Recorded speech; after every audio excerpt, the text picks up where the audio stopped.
Friends, ఈ అందమైన మరియు రహస్యమైన చిత్రాలను అంబెర్తో రొమానో 1937 సంవత్సరంలో వేశాడు.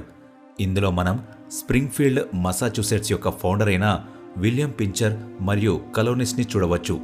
ఒకవేళ మనం పెయింటింగ్లో ఉన్న నేటివ్ అమెరికన్ని సరిగ్గా గమనిస్తే అతను స్మార్ట్ ఫోన్ పట్టుకుని ఉన్నట్లుగా కనిపిస్తుంది. ఒకసారి ఈ కోతి శిల్పాన్ని చూడండి. అది ఒక స్పేస్ సూట్ వేసుకున్న కోతిలాగా ఉంది. ఈ శిల్పం 16వ శతాబ్దంలో తయారు చేయబడింది. ఇలాంటి ఆర్ట్ వర్క్స్ని చూసినప్పుడు టైం ట్రావెల్ ఒక కల్పిత కథ కాదని మనకు తెలుస్తుంది. కొన్ని చోట్ల టైం ట్రావెల్ కథలు ఇంకా వినిపిస్తూనే ఉన్నాయి. ఈరోజు మీకు తెలియని 5 నిజమైన టైం ట్రావెల్ ఘటనల గురించి చెప్తాను. వాటి గురించి తెలుసుకోవడం కోసం మీరు ఈ వీడియోని చివరి వరకు చూడండి. జాకోబ్ మిచెల్ 1987వ సంవత్సరంలో జాకోబ్ మిచెల్ రాత్రిపూట పనిచేస్తాడు. అతనితో పాటు పనిచేసే వర్కర్ కూడా రాత్రిపూట చాలా సమయం వరకు పనిచేస్తాడు. వాళ్ళిద్దరి మధ్య మంచి స్నేహం ఉండేది. వాళ్ళిద్దరి మధ్య వయసు తేడా చాలా ఎక్కువగా ఉండేది. జాకోబ్ వయస్సు 20 సంవత్సరాలు, అతని స్నేహితుడి వయస్సు 50 సంవత్సరాలు. జాకోబ్ ఒకసారి అతనితో తనకి జరిగిన పారానార్మల్ ఎన్కౌంటర్ గురించి అడుగుతాడు. అప్పుడు తన స్నేహితుడు అతనికి ఒక టైం ట్రావెల్ కథను చెప్తాడు. ఆ కథ చాలా భయంకరంగా ఉంటుంది. ఆ కథ ప్రకారం క్వాయ్లో చాలా సంవత్సరాల క్రితం ఒక టౌన్ ఉండేది. అది ఎక్కువ శాతం చెట్లు ఉండి ఒక అడవిలాగా ఉండేది. అక్కడ చాలా తక్కువ ఇళ్ళు ఉండేవి. కేవలం కొన్ని ఫామ్ హౌస్లు మాత్రమే ఉండేవి. ఆ టౌన్కి అతను ఎప్పుడు వెళ్ళినా అతని కంపాస్ మరియు వాచ్ సరిగ్గా పనిచేయవు. కానీ దానికి కారణమేంటో అతనికి అర్థమయ్యేది కాదు. ఒకసారి అతను ఫ్రెండ్తో వేటకు వెళ్లాలని నిర్ణయించుకుంటాడు. వాళ్ళు ఆ టౌన్కి దగ్గరగా ఉన్న అడవిలో వేటాడుతూ ఉంటారు. చాలా సమయం గడిచిన తర్వాత కూడా వాళ్ళకి ఒక్క జంతువు కూడా దొరకదు. ఈ కారణం చేత వాళ్ళు తిరిగి వెళ్లాలని భావిస్తారు. వాళ్ళు తిరిగి వెళ్తున్నప్పుడు వాళ్ళకి ఒక రైతు ట్రాక్టర్ నడుపుతూ కనబడతాడు. అతను చూడడానికి 30 సంవత్సరాల వ్యక్తిలాగా ఉంటాడు. ఆ రైతు వాళ్ళిద్దరితో మీరు ఇక్కడ ఏం చేస్తున్నారని ప్రశ్నిస్తాడు. ఎందుకంటే ఇది ఆ రైతు యొక్క భూమి. కాసేపు మాట్లాడుకున్న తర్వాత వాళ్ళు స్నేహితులవుతారు.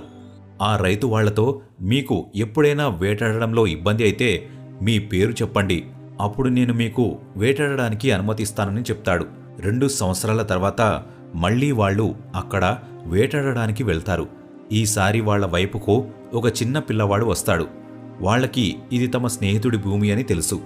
ఆ పిల్లవాడితో మేము మీ నాన్న దగ్గర అనుమతి తీసుకున్నామని చెప్తారు. ఆ పిల్లవాడు వాళ్లతో తనతో రమ్మని చెప్తాడు. వాళ్లని తన ఫామ్ హౌస్కి తీసుకువెళ్తాడు. అక్కడ ఒక ముసలి వ్యక్తి కూర్చొని ఉంటాడు. అతని వయస్సు దాదాపుగా 90 సంవత్సరాలు ఉంటుంది. ఆ పిల్లవాడు ఆ ముసలి వ్యక్తితో మీరు వీరిని వేటాడుకోవడానికి అనుమతి ఇచ్చారా అని అడుగుతాడు. ఆ ముసలి వ్యక్తి వాళ్లని వెంటనే గుర్తుపట్టి మీరు రావడానికి ఇన్ని సంవత్సరాలు పట్టిందా అని అడుగుతాడు. ఆ ఇద్దరి వయసులో ఏ మార్పు ఉండకపోవడం వలన ఆ ముసలి వ్యక్తి ఆశ్చర్యపోతాడు. ఎందుకంటే తన మనవడిది కూడా దాదాపు వాళ్ళిద్దరి వయసే ఉంటుంది.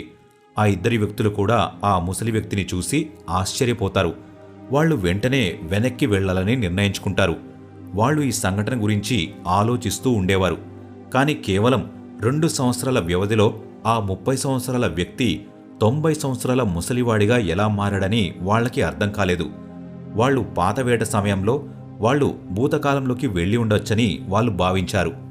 కోలిన్ బటర్బ్యాక్ 1963 అక్టోబర్లో ఒక రోజు ఉదయాన్న నెబ్రాస్కా వెస్లియన్ యూనివర్సిటీ యొక్క డీన్ శ్యామ్ డాల్ తన సెక్రటరీ కోలిన్ బటర్బాగ్ ఒక లెక్చరర్కి సందేశం ఇవ్వమని పంపుతాడు. ఆ లెక్చరర్ కోసం వెతుకుతూ ఆమె ఫస్ట్ ఫ్లోర్లోకి చూస్తుంది. అక్కడ ఒక రూమ్ ఉంటుంది. ఆ రూమ్ యొక్క అన్ని కిటికీలు తెరిచి ఉంటాయి. అది దాదాపు కొన్ని సంవత్సరాల నుంచి తెరవకుండా ఉంచినట్టు వాసన వస్తుంది. ఆ రూమ్లోకి వెళ్లిన తర్వాత ఆమెకి తెలియని ఒక మహిళ కనిపిస్తుంది. యూనివర్సిటీ యొక్క అఫీషియల్ సైట్లో కోలిన్ యొక్క స్టేట్మెంట్ ఉంది. అందులో ఆమె ఒక మహిళా క్యాబినెట్ దగ్గర నుంచి అల్మిరాలో ఏదో వెతుకుతుందని చెప్పింది. కేవలం ఇది మాత్రమే కాదు, కోలిన్ ఎప్పుడైతే కిటికీ నుంచి బయటకు చూస్తుందో ఆమెకు బయట ఈ తరానికి చెందిన దృశ్యాలు కనబడలేదు. వీధులు మాయమయ్యాయి.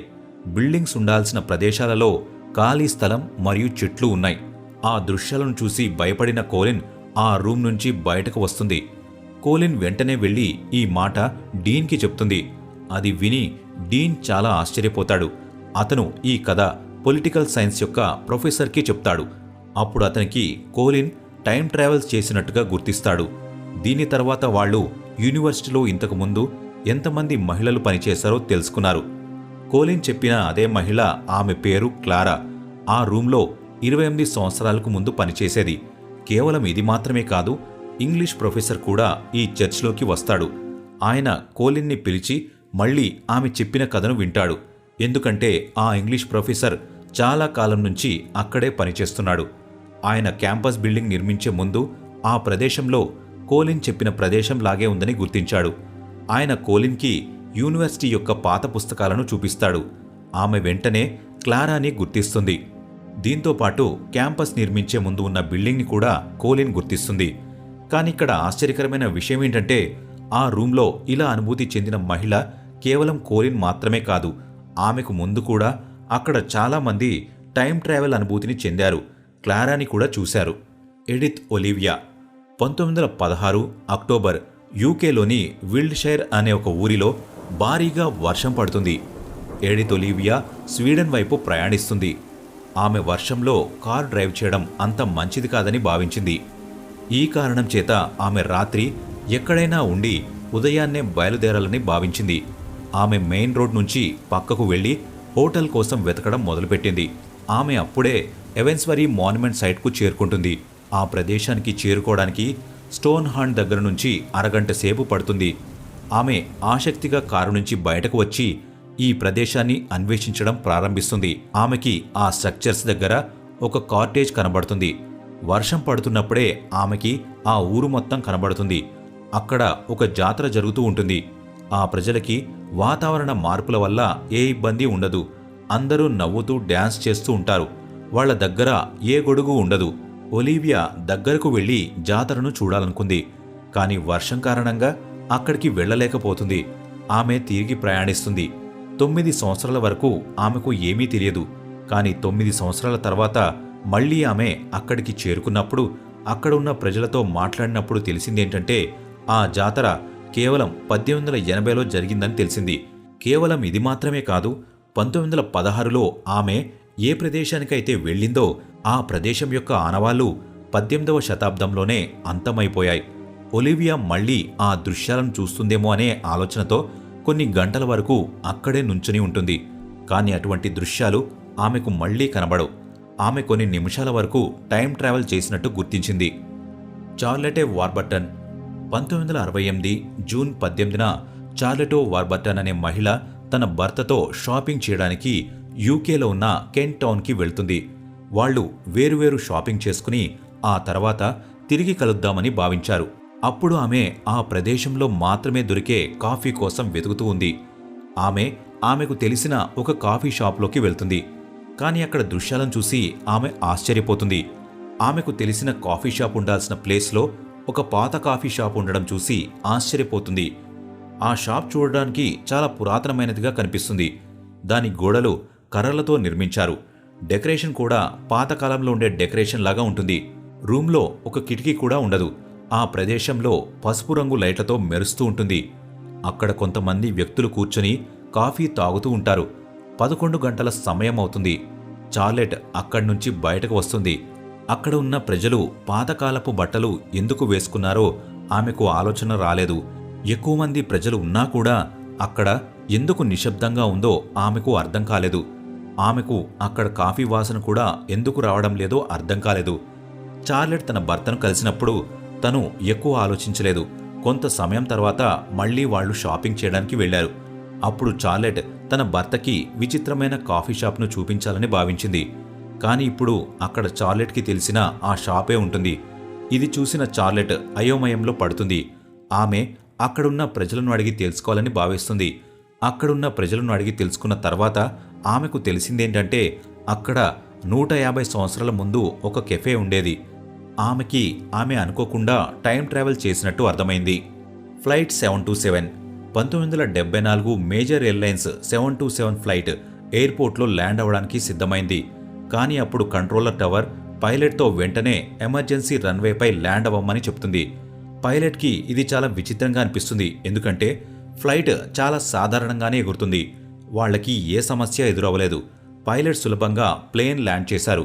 ఆ తర్వాత సెక్యూరిటీ వెంటనే ప్యాసింజర్స్ని ఫ్లైట్ నుంచి బయటకు తీసుకువెళ్తాడు. ఫ్లైట్ బయట ఫైర్ ఫైటర్స్ మరియు లా ఎన్ఫోర్స్మెంట్ టీం కూడా ఉంటుంది. ఇప్పుడు కెప్టెన్ ఎంక్వైరీ చేయడం మొదలు పెడతాడు. అప్పుడు అతని పైలట్తో రాడార్తో ఉన్న మీ కనెక్షన్ 10 నిమిషాల వరకు కట్ అయిందని చెప్తాడు. కేవలం ఇది మాత్రమే కాదు, ఆ ఫ్లైట్ కాసేపట్లో మాయమైంది. పైలట్ వాచ్లో టైం 9 గంటల 20 నిమిషాలు అవుతుంది. ప్రయాణికులందరి వాచెస్ కూడా ఇదే టైంని చూపిస్తాయి. కానీ నిజానికి టైం 9:30 అవుతుంది. ఫ్లైట్ 727 అనే కేసు ఈ రోజు వరకు కూడా పరిష్కారం దొరకని కేసుగా మిగిలిపోయింది. 2013లో పబ్లిష్ అయిన బుక్ ట్రూ టైమ్ ట్రావెల్ స్టోరీస్లో ఈ కేసు గురించి చెప్పబడింది. దీనితో పాటు మార్టిన్ క్యాడిన్ యొక్క గోస్ట్స్ ఆఫ్ ది ఎయిర్ అనే పుస్తకం కూడా ఈ కేసు గురించే రాయబడింది. అప్పటి న్యూస్ పేపర్లలో కూడా ఈ కేసు గురించి చెప్పబడింది. ఫ్రెండ్స్, ఇప్పటి వరకు సైన్స్ ప్రకారం టైం ట్రావెల్ అనేది ఒక కట్టుకథ. కానీ ప్రపంచంలో ఉన్న ఎంతోమంది వ్యక్తులు టైం ట్రావెల్ చేస్తూనే ఉంటారు. ఈ వీడియో ఇంతే ఫ్రెండ్స్. ఈ వీడియో మీకు నచ్చినట్లయితే లైక్ చేయండి. ఇలాంటి మరెన్నో వీడియోస్ కోసం ఇప్పుడే మన ఛానల్ని సబ్స్క్రైబ్ చేయండి.